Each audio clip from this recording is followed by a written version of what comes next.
ناظرین، Percival Lowell ایک ایسے شخص تھے جن کی عجیب و غریب غلطیاں کافی مشہور ہوئیں۔ وہ 19ویں صدی کے رائٹر تھے اور چونکہ کاروبار کے شعبے سے منسلک تھے اس لیے کافی امیر بھی تھے۔ ہمیشہ بڑی مونچھیں رکھے ہوئے ہوتے تھے اور اکثر انتہائی نفیس 3 پیس سوٹ میں پائے جاتے تھے۔ پرسیول کی دلچسپی اسٹرانومی میں بھی تھی اور اپنے کچے پکے نالج کی بنیاد پر وہ اگلی کئی دہائیوں تک عجیب و غریب دعوے کرتے رہے۔ انہیں یقین تھا کہ مریخ پر زندگی موجود ہے اور ان کا خیال تھا کہ انہوں نے مریخ پر رہنے والی مخلوق کو ڈھونڈ لیا ہے۔ مریخ کی سطح پر موجود لکیر جیسے نشانوں کے بارے میں پرسیول کا دعویٰ تھا کہ در حقیقت یہ نہریں ہیں جنہیں مریخ پر بسنے والی مخلوق نے سیارے کے پولز پر جمی ہوئی برف سے پانی حاصل کرنے کے لیے بنایا تھا۔ لوول کی سب سے بڑی کوشش یہ تھی کہ وہ کسی طرح ہمارے سولر سسٹم کے نویں سیارے کا کھوج لگا سکیں۔ یہ دراصل ایک ایسا پلانٹ ہے جو کسی نے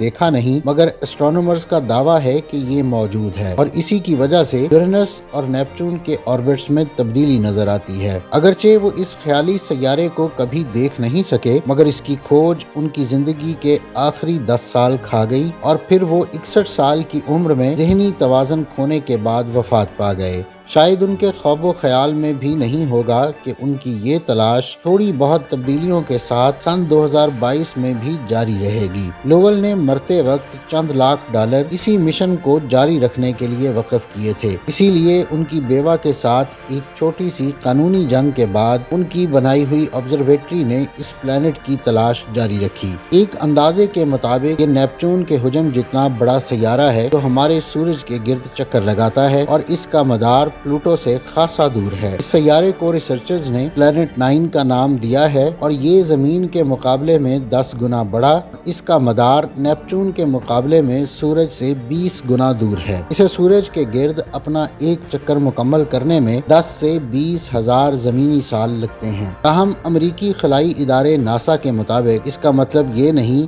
کہ یقینی طور پر ہمارے سولر سسٹم میں ایک نیا سیارہ موجود ہے۔ دور خلا میں اس دنیا کی موجودگی فی الحال صرف ایک نظریے کی حد تک ہی ہے اور اب تک اس نئے سیارے کا مشاہدہ نہیں کیا جا سکا۔ اسٹرانومرز اب اس سیارے کو سولر سسٹم میں تلاش کر رہے ہیں جس کی پیش گوئی ریسرچرز نے کی ہے۔ ماہرین نے ریاضی کے فارمولوں کی بنیاد پر یہ دعویٰ کیا ہے کہ یہ پلانٹ موجود ہے اور یہ سیارہ یورینس یا نیپچون جتنی بڑی جسامت کا ہو سکتا ہے اور اس کا حجم زمین کے مقابلے میں 10 گنا زیادہ ہوگا۔ یہ سیارہ نیپچون کے مقابلے میں سورج سے 20 گنا تک زیادہ دور ہو سکتا ہے۔ اسی پلانٹ کو تلاش کرتے ہوئے پلوٹو ملا تھا جس کو ایک وقت تک پلانٹ ایکس یا نواں پلانٹ سمجھا جاتا تھا مگر اصل میں ایسا نہیں تھا۔ پلوٹو اتنا بڑا نہیں ہے کہ یورینس اور نیپچون کے آربٹس کو تبدیل کر سکے۔ پلوٹو تو دراصل حادثاتی طور پر سامنے آ گیا تھا، تاہم آخر کار پلانٹ ایکس کے خیال کو اس وقت ٹھیس پہنچی جب 1979 میں وائجر 2 نامی مصنوعی سیارے کی تحقیق سے معلوم ہوا نیپچون کے وزن کا تخمینہ غلط تھا اور وہ اصل میں ایک کم وزن کا سیارہ ہے۔ اس کے بعد جب ناسا نے مداروں کا جائزہ لیا تو معاملہ قدرے واضح ہو گیا۔ لوول جس تلاش کا آغاز کر کے گئے تھے دراصل اس کی ضرورت ہی نہیں تھی، تو جیسے جیسے اس خفیہ سیارے کا خیال ترک کیا گیا اسی طرح اس تلاش کی دوبارہ بنیاد بھی رکھی گئی۔